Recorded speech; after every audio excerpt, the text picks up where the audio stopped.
Hi guys, Dr. B here. This is your video lecture for understanding stoichiometry. This is an important skill that you should be able to carry with you somehow into physics next year, whether it's general, AP, on-ramps, whatever. Okay? So what exactly is stoichiometry? It's a part of chemistry that uses relationships of between reactants and products when you're looking at your chemical reactions and trying to get certain data. And it's quantitative. Quantitative means, like, the way I see it is numbers, like what's an actual numerical value with the unit, all that type of stuff. So the term, why I say stoic instead of stoichi or whatever, because stoic, it's Greek, so it means elements, and you're measuring elements going, from reactants to the products, etc. So the important things to know in order to do stoichiometry is dimensional analysis, which we covered in Unit 1. Okay, so in Unit 1, we'd cover this. It's like meters per second to miles per hour. Being able to do the steps correctly, conversion factors, flipping dominoes, those terms you should be able to recognize when I talk about it. Being able to balance a reaction, which we just covered last unit. Determining molar mass and moles and all that, which we just did in this unit. And sig fig rules, being able to count your number of sig figs and do that to get the right answer. So what are the specific rules for these conversions that you're going to be doing? You have to make sure your your equation is balanced, meaning your coefficients are good, that they're equal on both sides. Identify the sought and known species, meaning what you're trying to find and what you are given in the problem. So the way I know that something is my sought or my unknown species is certain phrasing, like how many grams, or determine the number of grams, determine the number of moles of a specific substance. That's my unknown. My known species will have a number, a unit, and some kind of chemical formula together. That's my known. I will start off with that. And for steps 4 and 5, you are making sure that your units cancel out correctly. Kind of like how you did with moles and molar mass and dimensional analysis. So the mole to mole ratio is an important new thing that we're talking about. It's a conversion factor that allows us to convert moles of one thing to moles of another. The numbers in the conversion factor come from the coefficients of the balanced chemical equation. So if you balance it correctly, you're in a good spot. If you cannot balance correctly, then you're going to have a rough time with this. How many moles of silver would be produced if 0.295 moles of copper is consumed? So we have our unbalanced reaction.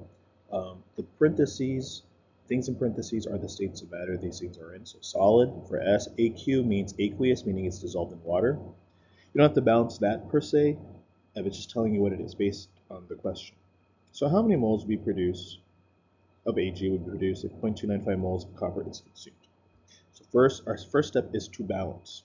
I have 2 nitrates on my product slides. I'll put a 2 here, 2 Ags, and 1 and 1. Notice that took me less than 10 seconds to do. And you should be able to do the balancing in less than 30 seconds now. So how many moles of Ag would be produced if 0.295 moles of copper is consumed? So my known, make that green, is that 0.295 moles of copper. My unknown in orange is how many moles of Ag.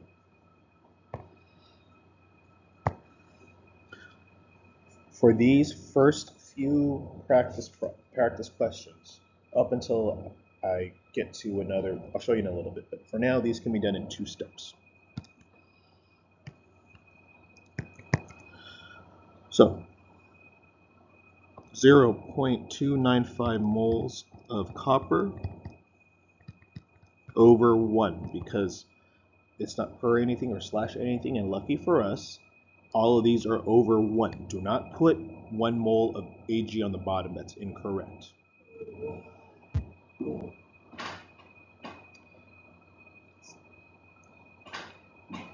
So I'm converting from moles of copper to moles of Ag. So I'm going to put my moles of copper here on the bottom, because I know that my units need to be in the same place, like in the right places to cancel out. My unit on top will be moles of Ag. This is my mole to mole ratio. Where do I get these numbers from? I get it from the coefficients in the balanced reaction. So 1 mole right here. I'll put 1 mole down there. This comes from this 1 mole. I have 2 moles of Ag, so I'm going to put that here. This is where balancing reactions comes into play. You need to know how to do this in order to do this part. So 0.295 times 2 is going to be 0.59, and 1 on the bottom. So like before, you multiply your numerator, you multiply your denominators, then divide. You end up with 0.59, but you have 3 sig figs in your problem, so you have to make sure you write it out correctly. So it's going to be 0.590 moles of Ag for my final answer. So remember, box, unit, correct sig figs, all of those things come into play here. How many moles of CO2 are produced in the combustion of 0.750 moles of hexane C6H14? First thing you do is balance right away. I have 6 C's here, I'll put a 6 here. I have 14 H's, I'll put a 7 here because 7 times 2 is 14. I have a total of 12 plus 7, 19 O's on my right side and only 2 on my reactant side. I'll put a 19 here and multiply everything else by 2. So my known, then my unknown. 0.750 moles of C6H14 over 1. So 2 moles of C6H14. On the top, it's going to be 12 moles of CO2. So 0.750 times 12 is 9, divided by 1 times 2 is 2. This is 4.5. However, 3 sig figs, 4.50 moles of CO2. So this is the same reaction, so I'm going to put the same coefficients, but it's going to be a different question. How many moles of O2 are consumed in this reaction? I'm going to use the original number of 0.750 moles of C6H14, convert this over to moles of O2. So 2 moles of C6H14 on the bottom, then 19 moles of O2. 19 times 0.750 is 14.25. My denominator is 2. That's 7.125. However, 3 sig figs from the original problem right here. So 7.13 moles of O2. How many moles of ammonia, NH3, are consumed if 1.35 moles of O2 are consumed? So I'm going to balance this. So I have 3 H's. Sorry, 3 H's on the reactant side, 2 on the product. So I'm going to put a 3 here and a 2 here. I'll put a 2 in front of the N of because I have 2 N's now. But I have 5 O's, so I got to put a 5 here. And makes this 10. So this is going to be 4, 4, 6. So 4, 5, 4, 6. 1.35 moles of O2. Convert this over to moles of ammonia. So my unit, moles of O2, needs to be dropped down immediately. My number of moles of O2 is 5. I'm converting to moles of ammonia. Remember, this is my mole to mole ratio. I use the coefficients in front. Make sure you balance correctly. If not, you're going to mess it up. Times 4. So 1.35 times 4 is 5.4. My denominator is going to be 5. I end up with 1.08 on the calculator. Luckily, that's 3 sig figs, moles of NH3.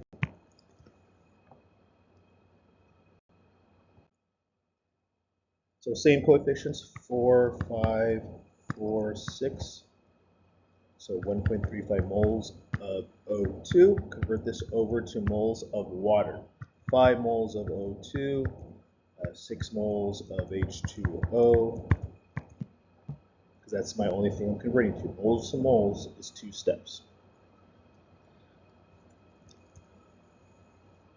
So 1.35 times 6 is 8.1. For my numerator, my denominator is 5.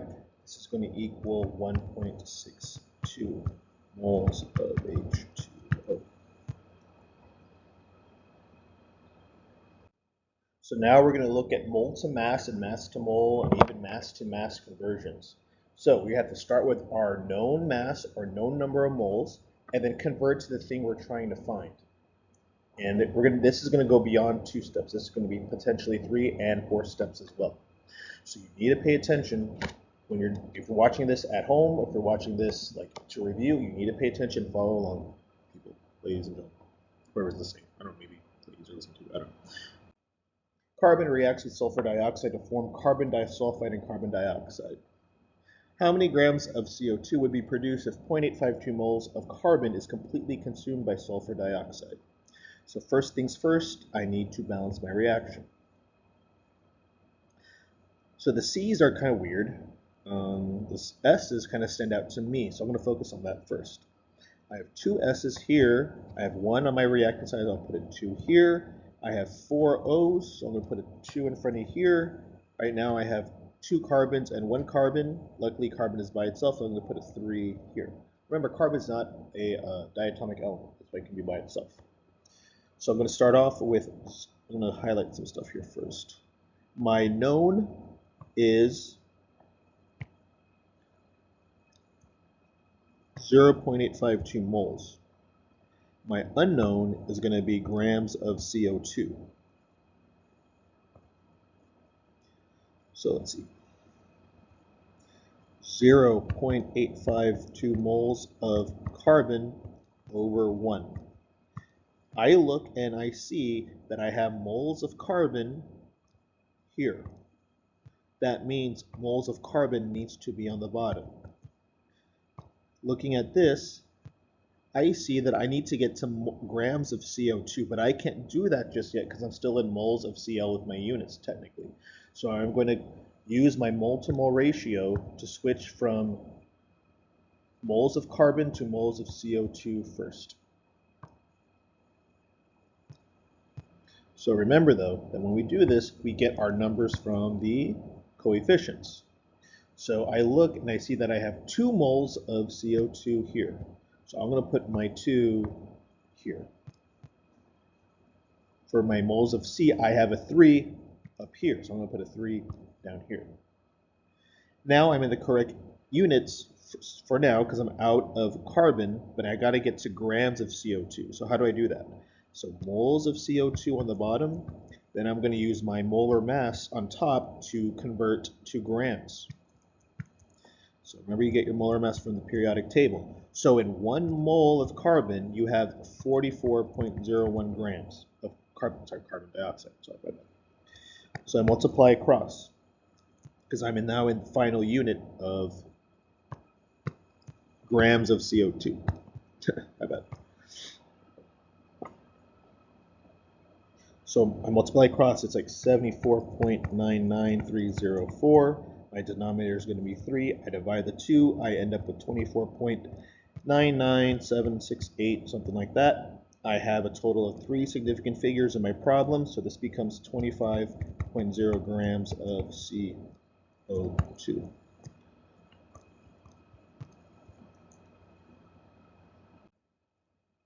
Elemental phosphorus reacts with chlorine. Notice how it doesn't say chlorine. It doesn't say chlorine gas or dichlorine. It's implied that it's diatomic. To form phosphorus pentachloride, PCl5. How many moles of Cl2 would be consumed if 5.5 grams of PCl5 are produced? First thing first is to balance. I have 1 P on both sides. I have 2 Cl's on the left, 5 on the right. So I'm going to put a 2 here, 5 here, and a 2 there. How many moles of Cl2? This is my unknown. My known is 5.50 grams of PCl5.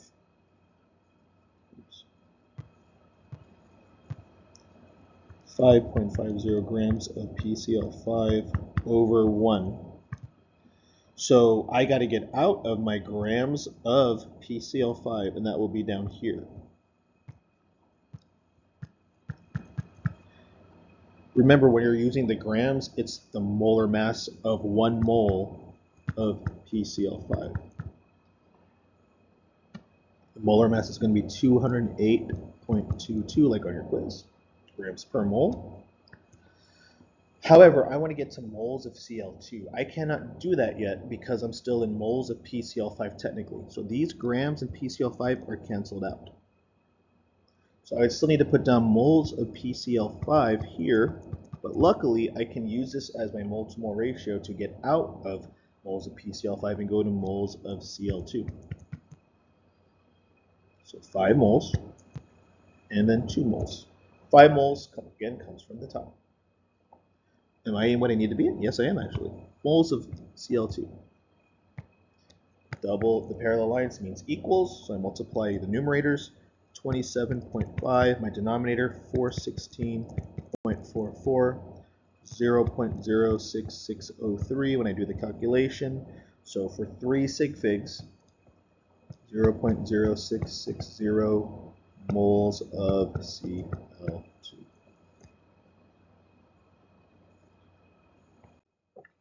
Powdered aluminum metal will react with bromine to form aluminum bromide.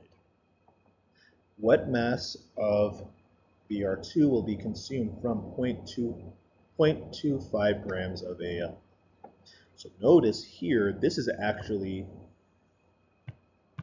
grams of Al to the mass or the grams of Br2.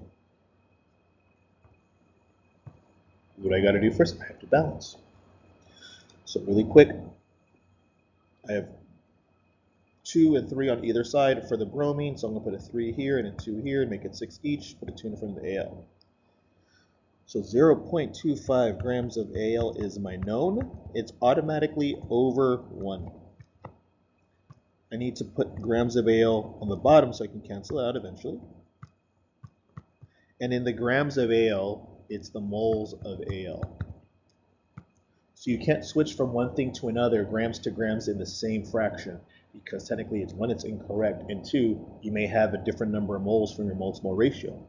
So in 1 mole of Al, it's 26.98 grams of Al. I want to get to mass of Br2 or the grams of Br2. Unfortunately, I can't do that unless I get into moles of Br2. So I got to switch with my mole to mole ratio. On the bottom of my third fraction, 2 moles of Al. On the top will be 3 moles of Br2. Again, those numbers come specifically from the balanced equation. So on the bottom, it's going to be 1 mole of Br2, which equals 159.8 grams of Br2. Now in my unit that I want to be in, my numerators.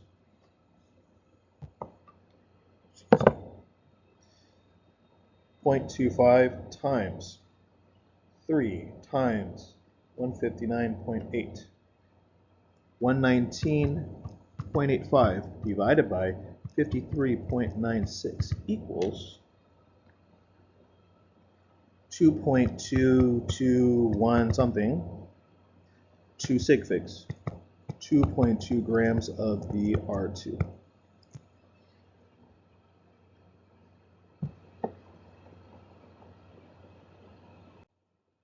Same reaction, different question. What mass of AlBr3, will be produced? So I'm going to use my original 0.25 grams of Al and convert this over to mass of AlBr3. So if I were you right now, I would stop the video and see how you do from here and see if we get the same answer. So pause it if you like. Thanks. All right, so same coefficients, 2, 3, 2, 1 mole of aluminum on top, 26.98 grams of Al on the bottom. I'm going to switch over to AlBr3, but I got to be in the correct moles first. 2 moles of Al, 2 moles of AlBr3. 1 mole of AlBr3 on top, 266.68 grams of AlBr3 on the top. Do my math. So 133.34 divided by, again, 53.96 gives me approximately 2.471 something. So then 2.5 grams of AlBr3. Ooh, that was a lot. All right, guys, so that's it for now for stoichiometry. If you have any questions, please let me know. Thanks, guys.